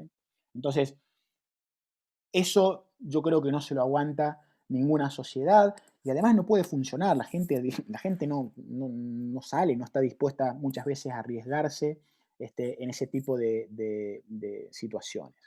Las medidas extremas, como son las cuarentenas extendidas en términos poblacionales, son absolutamente evitables. Hace un tiempo salió un artículo muy bueno que se llama La danza y el martillo, que básicamente dice que lo que tenemos que hacer como sociedad es aprender a danzar, a bailar con el virus. Y esta danza viene por el testeo, la trazabilidad y el aislamiento, es decir, controlando la propagación del virus, aislando a las personas que están contagiadas por un periodo corto de tiempo hasta que dejen de ser contagiantes, y que si eso falla hay que aplicar el martillo, y el martillo son las cuarentenas. Pero no es martillar por martillar, digamos, uno debe tener las dos medidas, la de la danza o las medidas de danza y la medida de martillo. Lamentablemente en Argentina solamente se ha visto que se ha tenido el martillo y se ha visto también que uno puede martillar durante un tiempo. ¿Sí? Después de un tiempo, estos martillazos son relativamente menos efectivos. Yo creo que los costos sanitarios y económicos enfrentados por Argentina, los económicos en parte se deben, como les mencionaba, a la situación global, pero en parte se deben a la pésima estrategia sanitaria que se adoptó de entrada, que se basó solamente en cuarentena y que no buscó en ningún momento, de alguna manera, seguir la evolución de la pandemia, digamos, basarse en inteligencia sanitaria fina para tratar de controlar los contagios. Yo creo que en el caso de Argentina y en el caso de Chile y en el caso de la región, Estados Unidos, digamos, hay muchos casos, esto no ha terminado. Yo creo que no es responsable suponer, ojalá que se dé, pero yo creo que uno no puede confiarse en que va a tener una vacuna pronto. Yo creo que las opciones más razonables o los cálculos más razonables que yo he escuchado para Estados Unidos es segundo trimestre o segundo semestre del 2021, con lo cual en nuestros países va a demorar mucho más, con lo cual, de nuevo, hay que pensar en lo que se viene, porque esto, al menos en el caso de Argentina está muy lejos de ser controlado. Así como conclusión de largo plazo, yo creo que esta crisis ha dejado de manifiesto las limitaciones que tiene el Estado argentino, no el gobierno, sino el Estado, la capacidad que tiene el Estado al final de lidiar con problemas como este, y más específicamente el sistema sanitario argentino, que realmente no resiste más. O sea, seriamente hay que pensar en algún momento en cambiarlo, en hacer algún tipo de reforma, porque es un sistema que no ha dado el ancho en ningún momento y que está realmente sobrepasado y que cuando termine el COVID va a seguir sobrepasado como estuvo sobrepasado antes. Entonces, yo creo que ojalá esta crisis en Argentina y también a nivel internacional, en algunos países, sirva para repensar los sistemas de salud. Muchas gracias por la atención, perdón por la extensión, y quedo a disposición de ustedes.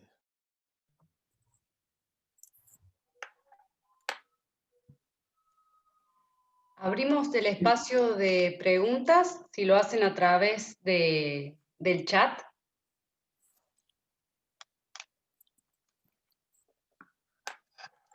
La doctora Ludovico lo felicita. Sí, sí. Ernesto. Mira, primero, muy bueno el trabajo que has presentado, muy rico en todas sus partes. Pero yo quisiera, si podía hacer una breve reflexión más sobre el tema ese de dicotomía entre salud y economía, en el caso argentino. Porque evidentemente las indicaciones acá dicen de que esa cuarentena que vos has señalado varias veces realmente ha creado una grieta mayor entre salud y economía. Fíjate, yo tomo dos indicadores. Primero, el desempleo. El desempleo oficial durante la pandemia está en el orden del 6-7%, aunque las estimaciones suponen 2,5 veces ese número, ya que hay muchos desocupados que no salen a buscar trabajo porque en este momento no lo van a encontrar. El segundo punto es la indicación de los salones comerciales desocupados, que ha crecido tremendamente en todas las ciudades de Argentina y que demuestra de que ha habido una dicotomía entre salud y economía. Entonces, esas menciones que vos haces, de que a veces no es tanto el problema de salud o economía, no sé si se aplica en Argentina, especialmente cuando en la pandemia argentina, que es uno de los pocos países del mundo, que aumentó la presión impositiva sobre el sector económico. Esa sería la primera pregunta. La segunda pregunta, ¿vos conocés algún otro caso parecido al de Argentina, donde casi 2/3 de los contagiados y más de la mitad de los muertos se hayan producido en alrededor de 3.000 kilómetros cuadrados de superficie, lo que está indicando otra cosa?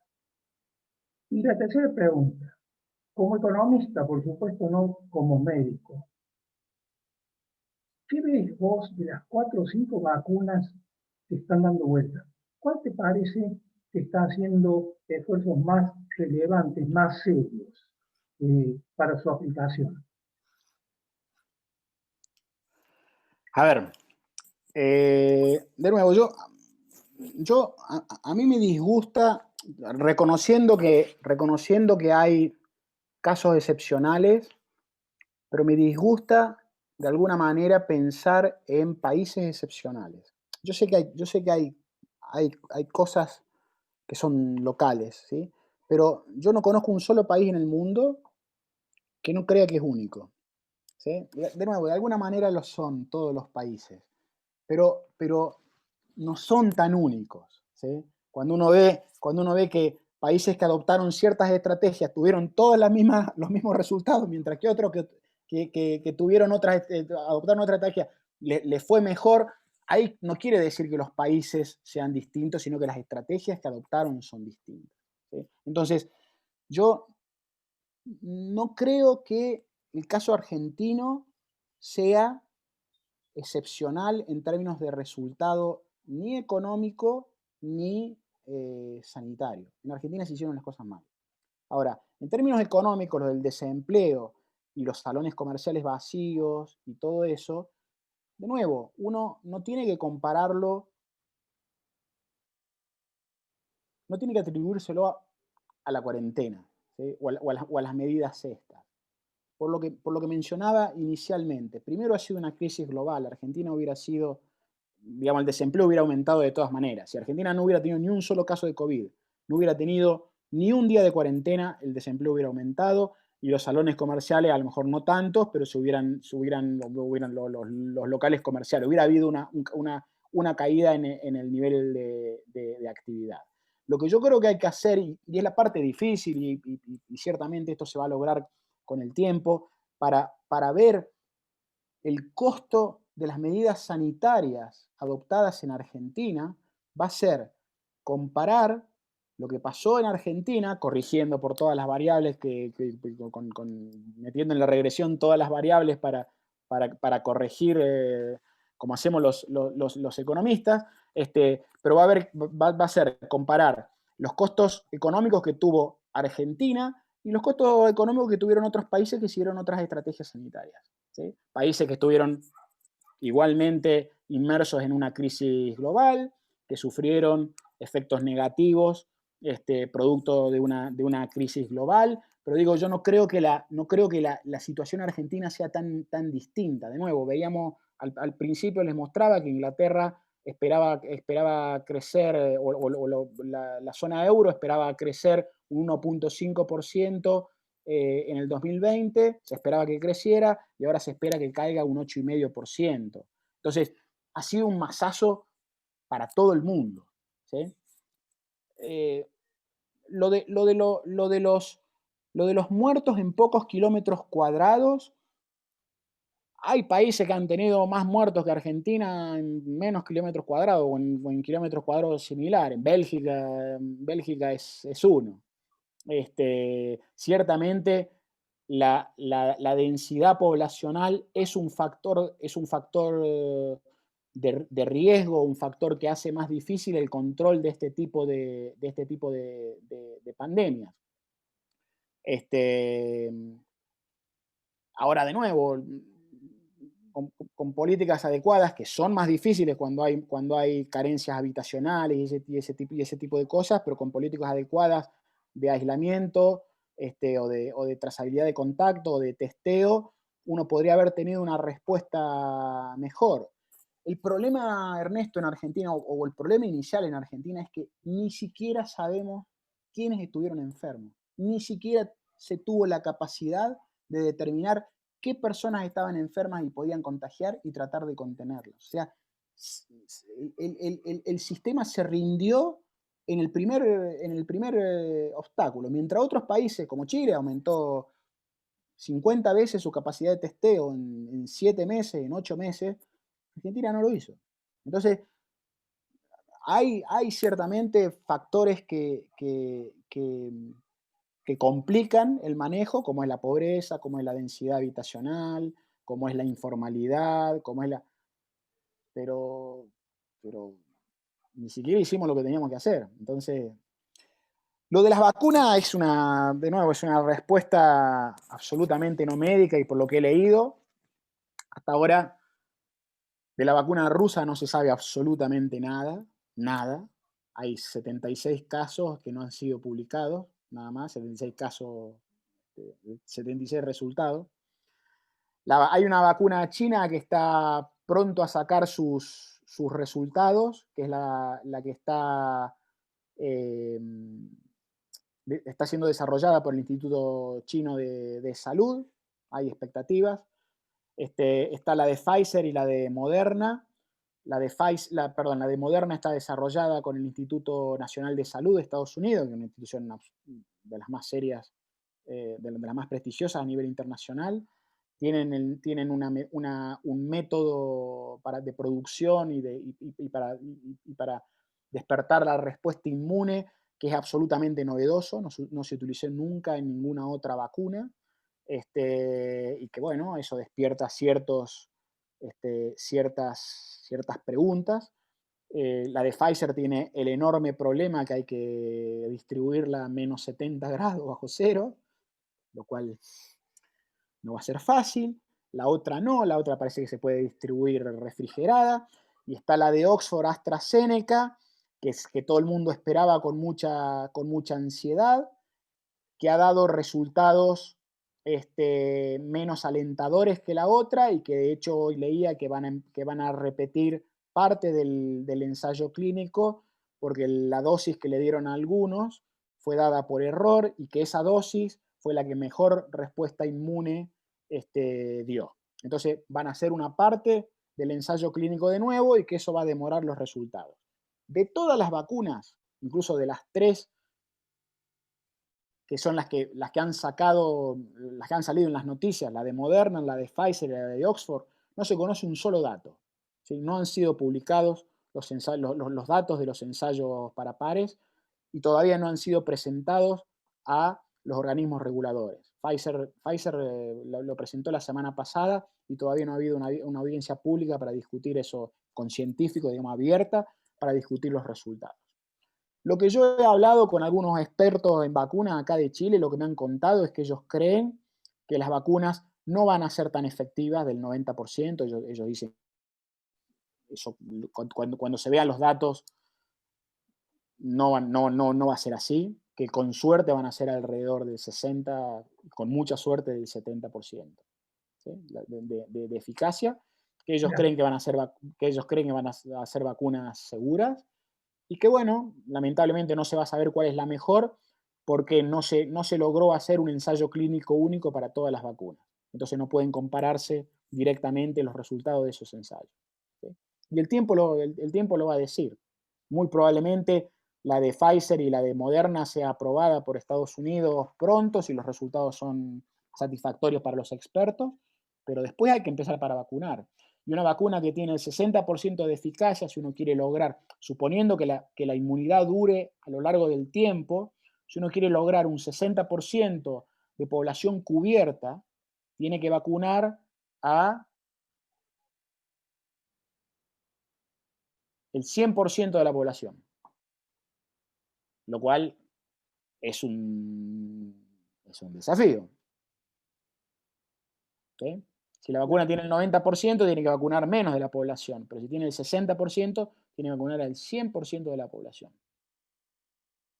Entonces, yo creo que no va a ser tan fácil. Yo creo que es admirable y es realmente, se van a escribir muchos libros acerca de la velocidad, de la cantidad de recursos científicos que se han puesto en este tema. Es una cosa que es increíble, de la rapidez con la cual se han obtenido algunos resultados en un mes y medio, 2 meses, no sé cuánto.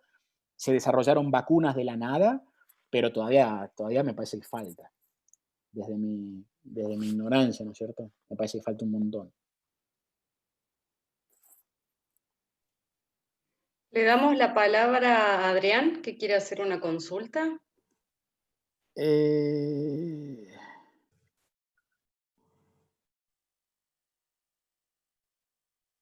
Sí, lo escucho.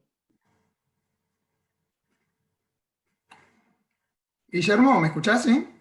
Sí, perfecto. Excelente, la verdad, la exposición de lo que Gracias. vengo escuchando hasta ahora, la verdad, lo mejor, lo más serio me ha parecido, ¿sí?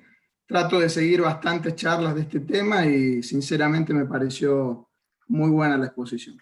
Muchas Te gracias. quiero preguntar, ahí te puse también en el chat por las dudas, ¿qué pensás vos, en qué pensás que falló o que podría haber hecho mejor, ¿no es cierto, Chile? Viendo que ha testeado tanto, ¿no es cierto? ¿Por qué no ha logrado mejores resultados? ¿Sí? Si ha adoptado, al menos me pareció entenderte en parte, esta estrategia de testeo, no sé si trazabilidad y aislamiento, capaz que es esa la respuesta, ¿no? Chile falló efectivamente en la estrategia de trazabilidad y aislamiento, empezó a trazar seriamente los contactos en julio, a mediados de julio, cuando ya esto era un caos. O sea, yo vivo... Es realmente traumático. Yo vivo cerca de una clínica grande y era todas las noches ambulancia. Era realmente increíble. Lo que Chile, hablo de la región metropolitana. Hoy en Chile hay regiones en el sur que están colapsadas, ¿sí? Con el sistema de salud local colapsado y con mortalidad alta. Lo que falló en la región metropolitana, lo que se hizo, primero se apostó a esta estrategia de inmunidad de rebaño. De manera explícita, el ministro de Salud dijo, ojalá todos se enfermen, pero se enfermen de a poco, cosa que vayamos siendo capaces de controlar la afluencia o la presión sobre el sistema sanitario. ¿Sí? Con esas palabras lo dijo, no me estoy inventando nada. Entonces, lo que se hizo fue, primero, reforzar la capacidad de testeo. Segundo, se compraron respiradores, toneladas de respiradores. Entonces se apostó a que en esta estrategia de que se fueran enfermando de a poco las personas, el sistema fuera capaz de tratarlos, ¿sí? de que todo el mundo que necesitara tuviera un respirador. Lo que no se consideró es que el respirador es una parte. Después, además, hay que tener médicos y personal de salud que maneje el respirador, porque parece que no se maneja solo. Entonces empezaron los dentistas a hacer cursos para manejar respiradores, los kinesiólogos, una cosa realmente fue realmente crítica. Digamos, esas fueron las estrategias. Y lo que se hizo fue realizar dentro de la región metropolitana cuarentenas sectorizadas. Pero permitir que personas, porque la gente tenía que trabajar justamente por esta dicotomía entre salud y economía, no se quería afectar mucho a la salud, a la economía, lo que se hizo fue permitir que personas de zonas que estaban en cuarentena, con una circulación viral alta, pudieran ir a zonas que no estaban en cuarentena. Entonces eso desparramó el virus por todos lados, ¿sí? Entonces, eso básicamente colapsó y básicamente lo que mostraban los testeos todas las semanas es que iba subiendo la tasa de positividad. Se iba aumentando la capacidad de testeo, como ustedes vieron en el gráfico, fue prácticamente para arriba, pero la tasa de positividad fue aumentando. Y llegó un momento en que dijeron, o paramos esto o nos morimos todos. Y es básicamente eso. Estaban las terapias, las camas críticas estaban con un 99% de ocupación. Y el 99% es un eufemismo para decir que estaban absolutamente colapsadas, con ambulancias que daban vueltas por toda la ciudad durante 24 horas buscando camas, con camas que se pusieron en las urgencias, con hospitales, con carpas que se crearon en los estacionamientos para atender enfermos. Una locura, una locura. Y de nuevo, la consecuencia que tuvo esa mala estrategia sanitaria inicial fue tener parada la región metropolitana durante 2 meses y medio. Entonces, en lugar de pararla al principio durante 3 semanas para controlar un poco, para aumentar la capacidad y para ir de alguna manera aislando a las personas, generando un sistema de trazabilidad importante, después estuvimos 2 meses y medio encerrados, 3 meses, no sé cuánto fue. Entonces, al final el costo termina siendo mayor. ¿Sí? Si no haces las cosas bien, te comés los 3 meses encerrado, o los 2 meses encerrado, ¿sí? A un costo que es fenomenal, fenomenal, no solamente desde el punto de vista de nuevo económico, sino social. O sea, bueno, ustedes lo pasaron allá también, estar encerrado, una cosa espantosa. Guillermo, tenemos muchas preguntas más. Sí. Ricky Neder, no sé si la leo, Ricky, o la querés preguntar vos. Ricky pregunta, dice, quizás por su desconocimiento, para ser bien pensado, ¿se falló en curar antes que prevenir? Al revés del regalo, es decir, más, conseguir más camas y no testear. Son decisiones sanitarias, pero de robo económico, con la corrupción. Yo creo que absolutamente, yo estoy de acuerdo. Se falló definitivamente, no sé si en curar, se falló en curar antes que prevenir. No, yo creo que se falló en prevenir antes que curar. Efectivamente, se gastó más, o eso es lo que parece, en aumentar la capacidad de tratamiento que la capacidad de testeo y de trazabilidad y de todo eso.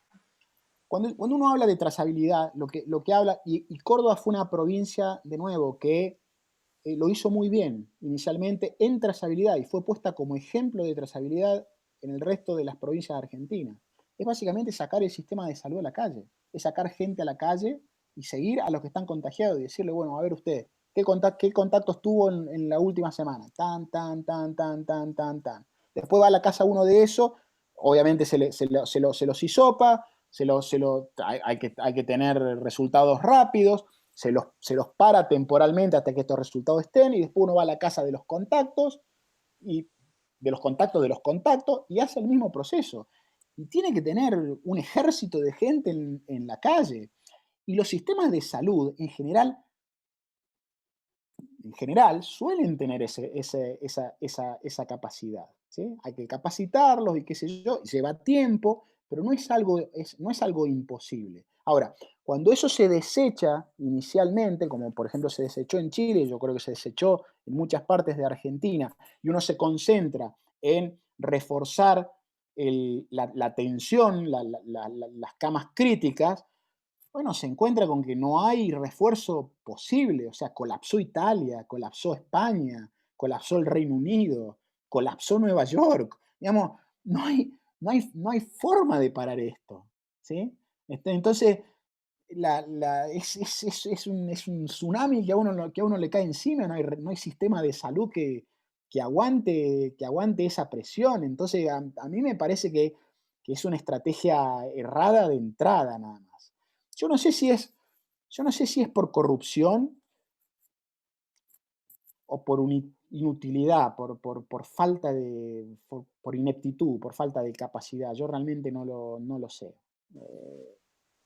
Pero yo me inclinaría más por la ineptitud que por la corrupción.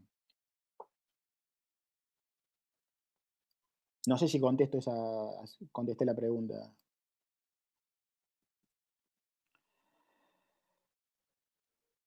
Ahí veo yo la estoy leyendo acá, una pregunta de Inés, que justamente pregunta sobre esto. Al final es un problema, yo creo, un problema de organización.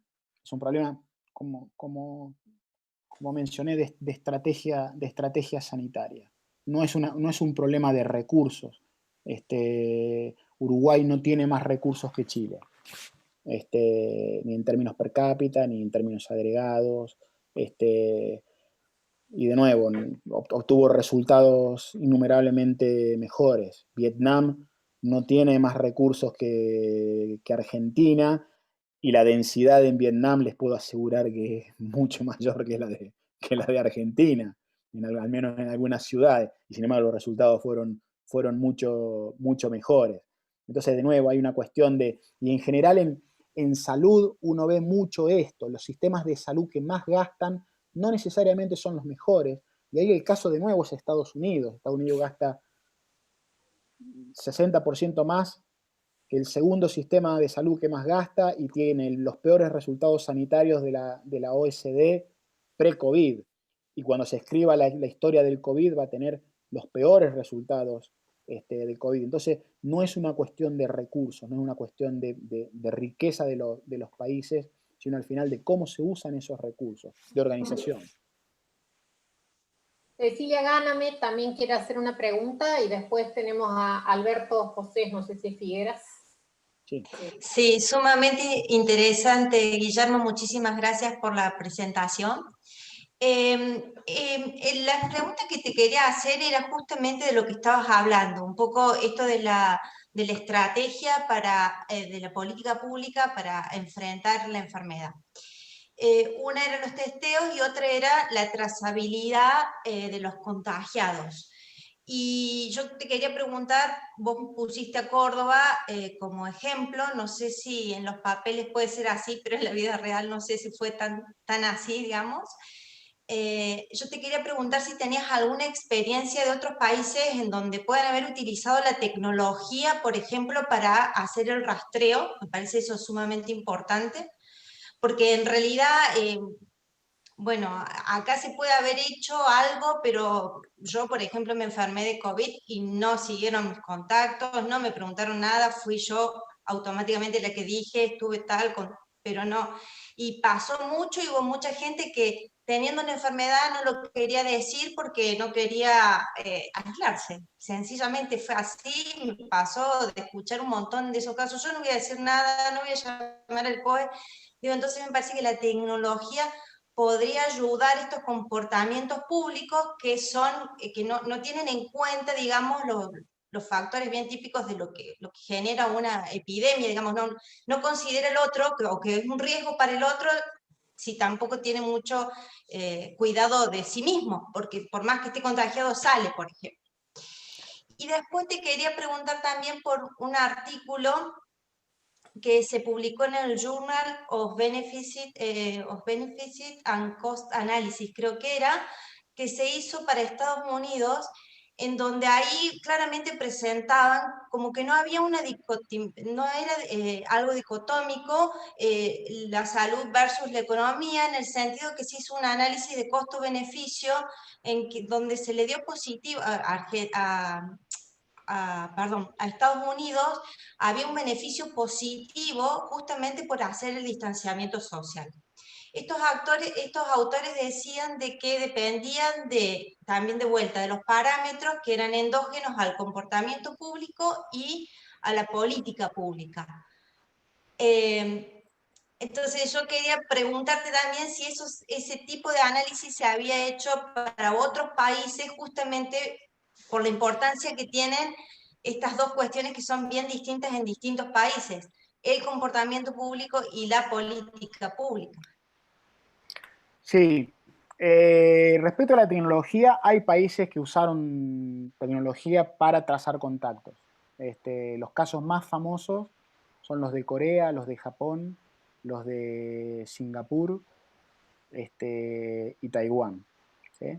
En donde básicamente el gobierno, en algunos países con garantías judiciales, institucionales, y en otros no tanto, sin preguntar mucho, básicamente tiene información de por dónde se mueve la gente. Y si un positivo, por ejemplo, se detecta una persona positiva, se ve por dónde anduvo los últimos 5 días, y si tomó no sé, por decirte alguna, no sé si sigue existiendo, el ómnibus número 14, entonces todas las personas que tomaron el 14 a la hora que estuvo esa persona, de la cual se tiene datos, básicamente les llega un mensaje de texto y les dice tienen que ir a tal lado a controlarse, ¿sí? Eso fue medio compulsivo en el caso de estos países, ¿sí? Hay otros países que intentaron eso, Canadá, por ejemplo, lo sé, en donde ahí las personas voluntariamente se bajan una aplicación que los rastrea por donde se mueve, y si efectivamente estuvieron cerca de una persona que estuvo positivo, les llega un mensaje diciéndole usted tal día estuvo en tal lado y hubo un positivo, por favor acérquese a un centro de salud, bla, bla, bla. Yo personalmente estoy absolutamente a favor de ese tipo de cosas, ¿sí? Primero porque, a ver, entiendo los que tienen algún tipo de reparo en términos de uso de datos privados y todo ese tipo de cosas. Yo creo que hay países que están institucionalmente más preparados para custodiar eso y para garantizar de que no se haga un mal uso de esos datos. Pero yo creo que en situaciones de alguna manera de calamidad pública, como puede ser esta en algunos casos, uno tiene que a lo mejor dejar un poquito de lado ese tipo de aprehensiones. Y además, porque Google y Apple saben absolutamente por dónde andamos. Te voy a ver en los gráficos que le presenté yo de movilidad de Google. No es que nadie, digamos, ya saben, digamos. Entonces, si Google sabe por dónde andamos, ¿por qué no puede saber la agencia sanitaria y, digamos, para protegernos un poquito, ¿no es cierto? Entonces, ha habido uso de tecnología, ha sido positiva en los casos en que se ha usado, y yo creo que eso es algo que de alguna manera se va a explorar a futuro y se va a discutir, porque lamentablemente, y esto lo dice todo el mundo, esto no va a ser la última que vamos a ver, ¿sí? Entonces, yo creo que eso es una cosa que se va a ver.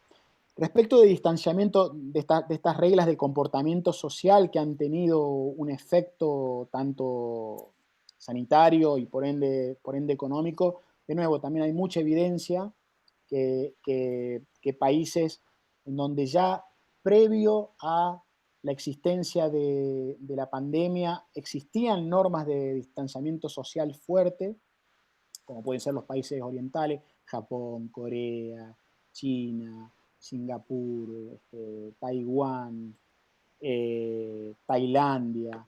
Estos países han tenido también mejores resultados. Es difícil desentrañar, obviamente, los efectos digamos, los efectos de cada una de las cosas, el distanciamiento social, la tecnología, estas medidas de aislamiento y de trazabilidad y todo esto, pero son países que han tenido mejores resultados.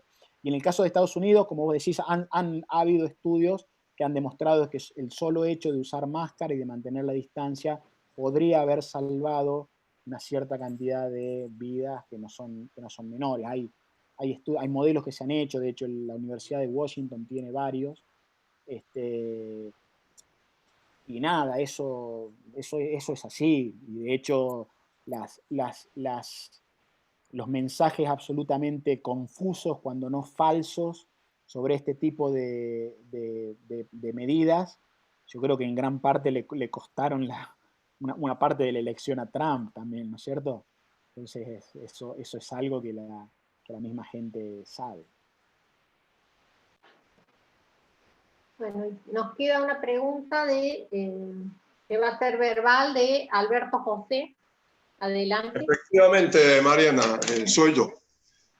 Bueno, en parte, Guillermo ya ha contestado algunas de mis dudas recién con lo que le respondió a María Cecilia, ¿no?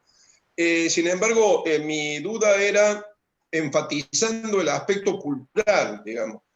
¿De qué sirven los testeos, o de qué servirían los testeos, si los contactos que se denuncian resulta de que son mucho menores que los contactos reales? Yo no he seguido, por razones de salud mental, demasiado el tema, porque ahora voy a salir mucho más pesimista. Creía de que la situación era mucho mejor que la que acaba de señalar Guillermo, ¿no? Claro, uno vive en la ilusión y bien. Dicho eso, yo he escuchado bastante a gente, médicos, franceses y españoles, y ellos señalaban de que el número de contactos lógicos por promedio serían entre 10 y 12. Pero yo observo de que lo que acaba de apuntar Guillermo es que en Chile detectaron 3, 2,8. Claro, en Argentina a lo mejor es, como dijo recién María Cecilia, prácticamente 1, porque nadie quiere denunciarlo. Es un problema cultural. Yo he discutido con profesores universitarios en DASPU porque no llevaban el barbijo. Entonces uno dice, si un profesor universitario en DASPU no lleva el barbijo, bueno, ¿qué podemos esperar del resto, no? Quería una reflexión sobre eso y quería hacer un par de acotaciones laterales, ¿no? Las segundas olas siempre son peores que las primeras. Eso es lo que sucedió en la epidemia, digamos, del 18, en donde la primera parte de la ola, particularmente en España, fue nada, y la segunda ola fue terrible. Lo segundo que quería acotar es algo que escuché a un francés señalar de que posiblemente el tema de el bajo impacto allá en el oriente, incluso en la propia China, por millón de habitantes, pregunta, ¿no estará conectado a razones genéticas? Y bueno, recuerden de que nosotros, los occidentales, respecto, digamos, digo, de los europeos occidentales, los caucásicos, como les gusta decir a los yanquis, los caucásicos tenían una ventaja respecto a los indios de América, cuando llegaron en la época de la colonia, la conquista, porque habían estado más expuestos que los indios americanos a los animales domésticos. En el caso, digamos, del sudeste asiático, en Oriente, desde siempre ellos conviven con animales. Entonces, que son uno de los elementos que más generan virus al pasar, digamos, al ser humano, con una mutación, ¿no? Esto es lo que reflexionaba, ¿no? Este médico francés y decía, bueno, quizás sea ahí la explicación. Razones genéticas, bueno, es una hipótesis, pero no habría que descartarla, ¿no? Pues sorprende que China está en los niveles más bajos. Bueno, eso, Guillermo, y te felicito, muy buena la exposición. Gracias, Alberto. Voy a empezar de atrás para adelante. Yo no estoy en posición de hablar de diferencias genéticas o la importancia de la genética, porque la verdad no tengo idea de ese tema. Simplemente decir que todavía no se sabe cuál es cómo apareció esto. Se cree que apareció en los wet markets de China, pero no se sabe. Hay estudios que están diciendo de que este virus ya circulaba en Europa, en España y en Italia, de hecho han encontrado mucho antes de lo que se pensaba. Entonces, yo no sé si a lo mejor existen estas cuestiones genéticas, pero no sé si la atribuiría a esta convivencia de animales, por lo que mencionaba recién. Realmente no sabemos todavía de dónde salió.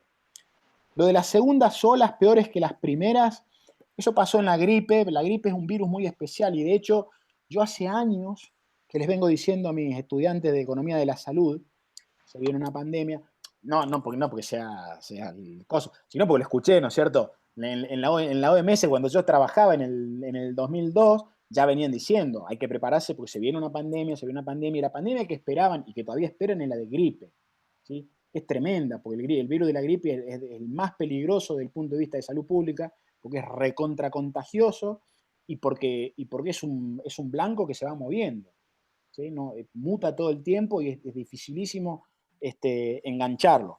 Ahora, en el caso de la pandemia, de la mal llamada gripe española, porque empezó en Estados Unidos, parece, la segunda ola fue peor porque el virus de la gripe mutó en una cepa que era mucho más agresiva que la primera. En el caso del coronavirus, lo que se está viendo es que la segunda ola en Europa es peor desde el punto de vista de los contagios, porque la gente se ha descuidado, se ha movido más, no le ha dado pelota, por decirlo de alguna manera, a lo que los gobiernos le han dicho, lo cual va a ser también objeto de estudio. Pero en términos de mortalidad, la mortalidad es mucho menor que la primera ola.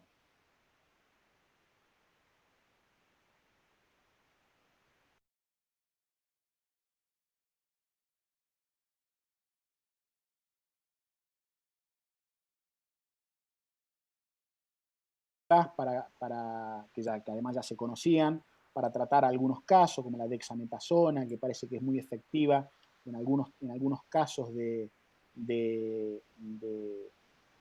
cuadros graves. Han aparecido técnicas simplemente de ventilación, de respiración, como aparentemente ponerlo boca abajo a los pacientes por algunos momentos ayuda a la respiración. Entonces, los médicos han aprendido. No hay una cura, no hay una vacuna, pero los médicos han aprendido cómo tratar. No siempre resulta, pero eso ha hecho que la mortalidad sea mayor. Y lo otro, menor. Y lo otro que ha ayudado a que la mortalidad sea menor es lo que se llama el efecto cosecha.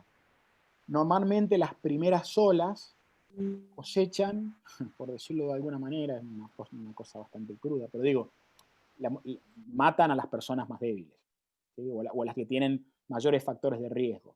Entonces, las segundas olas, excepto la de la pandemia, que como les digo fue por una cuestión de un virus distinto al final, mucho más agresivo, pero las segundas olas suelen ser más benignas desde el punto de vista de la mortalidad que las primeras, en la mayoría de los virus. Ahora, respecto del aspecto cultural, de nuevo, o sea, yo reconociendo las diferencias culturales y reconociendo que hay países que son en algunas cosas distintos a los demás, a mí no me gustan mucho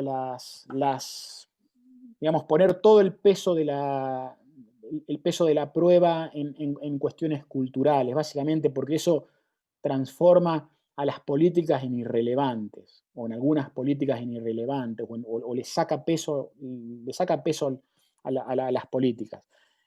Ciertamente, aspectos culturales que no nos favorecen a nosotros son la cercanía, el querer estar todos juntos, el tocarnos, el besarnos, todo eso, digamos, no nos favorece, y sí favorece a los asiáticos, por ejemplo.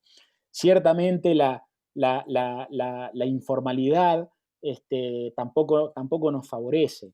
Lo que se ha visto también, y que no es solamente patrimonio de los latinos, de los latinoamericanos, es que en países que están sujetos a una polarización social fuerte, a una polarización política fuerte, y de nuevo esto va a ser un objeto de estudio, yo creo, ha sido más difícil avanzar con mensajes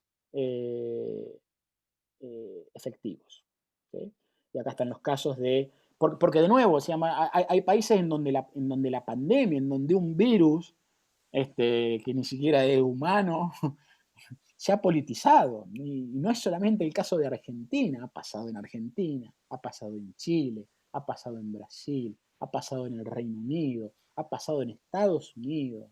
Entonces de nuevo, hay muchos países que comparten este tipo de cosas, y en donde sociedades divididas, sociedades polarizadas, en el caso de Estados Unidos, el usar máscara, barbijo, se transformó en un statement político, lo cual es una locura.